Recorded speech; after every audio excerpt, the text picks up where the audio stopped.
तर hi guys, स्वागत आहे तुमचा माझ्या चौथ्या व्लॉगमध्ये. तर आज काय विषय नाही, कॉलेजवरून आलो आहे आणि इकडेच आले व्लॉग काढायला नाही का.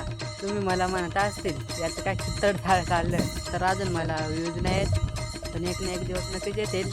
तुमचा सपोर्ट असला तर तुम्ही लाईक, सबस्क्राईब आणि शेअर करा माझ्या व्हिडिओज, म्हणजे माझ्या पण व्हिडिओला व्ह्यूज येतील आणि एक ना एक दिवस तर येतीलच, कारण झिरोतून सुरुवात केली.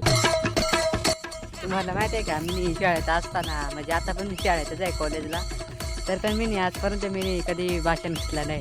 जर सरांनी माझे व्लॉग बघितले ना, डायरेक्ट भाषणच देतील, मला माहीत आहे. तुम्ही आमची सराला शेअर नका करू, आवडा करा. तर मी जास्त मोठे व्लॉग नाही बनवीत, कारण मला माहिती आहे तुम्हाला बघायला कंटाळा येतो, त्याच्यामुळे छोटाच व्लॉग बनवायचा. त्याच्यामुळे आजचा व्लॉग आपण इथं थांबू, भेटू 5व्या व्लॉगमध्ये, कारण आपल्याला 100 व्लॉग काढायचे, 4-5 आहे.